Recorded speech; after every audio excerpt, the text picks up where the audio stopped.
दिल्ली का जो जंतर मंतर है वो निर्धारित प्रदर्शन स्थल है, मतलब प्रोटेस्ट करना है तो वो जगह फिक्स है। लेकिन कई बार क्या होता है कि जो प्रोटेस्ट कर रहे लोग होते हैं वहाँ से निकलकर जंतर मंतर के एरिया से बाहर चले जाते हैं, इधर उधर भटक गए, दिल्ली के अलग इलाकों में भी प्रोटेस्ट करने लग गए। तो ऐसे में पुलिस के पास क्या हक होता है, क्या अधिकार होते हैं, और कब ऐसी नौबत पुलिस को आती है कि वो लाठीचार्ज, बल प्रयोग भी करना शुरू कर दे? इसमें बेसिकली मैं आपको एक बात कहना चाह रहा हूँ, ये प्रोटेस्ट वाला स्थल तो जंतर मंतर पर फिक्स हो, मगर जो भीड़ आ रही है ये देश का विभिन्न कोनों से भीड़ आ रही है। भीड़ का प्रमुख लक्षण ये रहता है उनका कोई चेहरा नहीं होता है, उसका कोई पहचान नहीं है।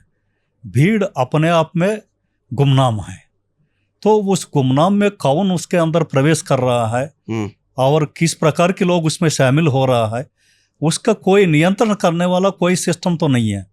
और भीड़ को ऑर्गेनाइज करने वाला कोई ऐसा ऑर्गेनाइजेशन या ऐसा कोई लोगों का पहचानने वाला है, भाई ये हमारा हिस्सा नहीं है, कोई बदमाश टाइप का आदमी इसमें प्रवेश कर गया या कोई अपराधी आ गया, कोई गुंडा आ गया, ये इस चीज़ को पहचानने का कोई सिस्टम इनके पास नहीं है। एक तो इन्होंने सारे देश का विभिन्न कोनों से लोगों से बुला लिया, और कोई ट्रेन से आ रहा है, कोई बस से आ रहा है, आ गया। दूसरा चीज़, इस पर नियंत्रण कौन करेंगे, उसका कौन कमांड करेगा, किस प्रकार की इसको लीडरशिप क्या है, तो उसमें लीडरशिप का एक अभाव भी है। तो हालांकि उसमें सीजेपी का अपना लीडरशिप है, वो अनडिक्लेयर्ड है, मगर वो उस लीडरशिप को कौन एक्सेप्ट कर रहे हैं? एक्चुअली एक ऑर्गेनाइजेशन में ही लीडरशिप को लोग सबऑर्डिनेट से एक्सेप्ट नहीं कर पाते हैं, तो ऐसा जो है भीड़ में ये लीडरशिप को एक्सेप्टेंस नहीं हो पाएगा। सो एक तो लीडरशिप का अभाव दिखाई दे रहा है। तीसरा एक दिखाई दे रहा है इनका जो है डायरेक्शन या गाइडलाइंस क्या है, मतलब इनको करना क्या है, कार्याचरण क्या है, मतलब किस एजेंडा पर ये लोग काम कर रहे हैं, किस काम के लिए वहां इकट्ठा हो रहे हैं, उसका मकसद क्या है, किसको पता है? किसी को पता नहीं है भीड़ का। भीड़ सब लोग चलना है तो चलना है, जंतर मंतर पर चलना है। लेकिन मैं पुलिस के अधिकारों के बारे में जानना चाहता हूं कि पुलिस के क्या अधिकार हैं और कब पुलिस को ऐसा लगता है कि अब बल प्रयोग करना है? ये जो है, मैं आपका ये पुलिस का जो अधिकार की बात है, पुलिस का काम में मूल काम क्या है?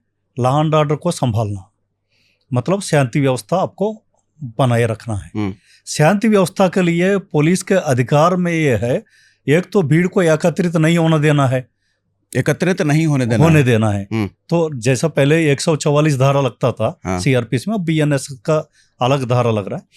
तो आप जो है उसके तहत आपको इतने लोगों से ज्यादा हम परमिशन नहीं देंगे। एक तो ये है, परमिशन आपको दे दिया, या फिर बिना परमिशन का भी आप इकट्ठा हो गया। मतलब जंतर मंतर पे भीड़ इकट्ठा होने की परमिशन है, उसके अलावा कहीं भी आप अगर भीड़ इकट्ठा कर रहे हैं तो वो बाय डिफॉल्ट परमिशन नहीं होती है, उस वक्त परमिशन नहीं होती है, कभी भी परमिशन नहीं होती भीड़ इकट्ठी होने की। नहीं। और अगर भीड़ इकट्ठी होती है तो पुलिस क्या कर सकती है उस वक्त? यही एक तो भीड़ बिना परमिशन का भीड़ इकट्ठा हो गई तो फिर पुलिस के अधिकार क्षेत्र में आता है उनको गिरफ्तार करें। गिरफ्तार कर सकते हैं हम। लेकिन इतने लोगों की गिरफ्तारी संभव तो है नहीं उस वक्त। इतना लोग का संभव था, मतलब गिरफ्तारी तो संभव नहीं है, मगर हम सिंबॉलिकली जो है 10 लोगों को गिरफ्तार किया और बाकी 100 लोग अपने आप में भाग जाएंगे या इधर उधर चले जाएंगे। तो यही काम पुलिस करती है, हमेशा सिंबॉलिक एक्ट ही कर पाते हैं। आपको जो है मतलब 1 लाख आदमी इकट्ठा हुआ तो 1 लाख को हम गिरफ्तार कर पाएंगे, इट इज नॉट पॉसिबल। मगर हम लोग क्या करते हैं, उसमें से कौन लोग है उसको सेलेक्ट करते हैं, सेलेक्ट करके गिने चुने 10-12 लोगों को गिरफ्तार किया, उसी को हम लोग प्रोजेक्ट किया, ये गिरफ्तार हो गए, तो बाकी लोग अपने आप में डिस्पर्स होने का संभावना रहता है।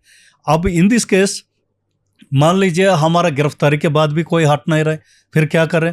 तो पुलिस के पास अब जो है लोगों को चेतावनी देने का एक है, हम जो है माइक के माध्यम से या लाउड हॉलर के माध्यम से जो भीड़ को एड्रेस करते हुए हम एक चेतावनी देते हैं, भाई आप अनाधिकृत रूप से यहाँ इकट्ठे हुए हैं, अब आपको अलग अलग जहाँ से आप लोग आए हैं वहाँ चले जाओ, यहाँ कोई इकट्ठा मत होना। ये इस ग्रुप को या इस क्राउड को हम अनाधिकृत डिक्लेयर कर दिया है, now you are not allowed to continue here. इस तरीके से हम लोग एक अनाउंसमेंट कर देते हैं। ठीक है। तो ये एक चेतावनी दे दिया। चेतावनी के बाद भी लोग अड़े रहे हैं, नहीं हम हटेंगे नहीं, हम अपना लक्ष्य को पूरी करके ही यहाँ से जाएंगे। तो फिर जब ये अड़ गए हैं, नेक्स्ट ये रहेगा जो उसका लीडरशिप के साथ संवाद स्थापित करने का हम लोग प्रयास करेंगे। पुलिस लीडरशिप के साथ संवाद स्थापित करने पुलिस बातचीत करने की कोशिश करेगी। यस, वो जो भीड़ का जो भी लीडरशिप है उस लीडरशिप के साथ पुलिस अधिकारी जाएंगे, मिलेंगे, बातचीत करेंगे, समझाने का प्रयास करेंगे। देखिए ये काम ऐसा ऐसा है, आप लोग का चाहेंगे तो 10-20 लोगों को हम गवर्नमेंट का, आपका मांग जो भी होगा हम गवर्नमेंट तक पहुंचाएंगे। ओके, इस तरीके से हम लोग उनको समझाएंगे। इसका समझाने के बाद भी नहीं, हम आपका बात नहीं सुनेंगे, सीधे हमारे पास गवर्नमेंट का उच्च नेता लोग ही आना है, इस तरीके से वो अड़ गए हैं, तब तो फिर हमारा सामने एक चेतावनी के बाद नेक्स्ट जो है लाठीचार्ज एक बचेगा। उनको फिर लाठीचार्ज करेंगे, नहीं अब हट जाइए।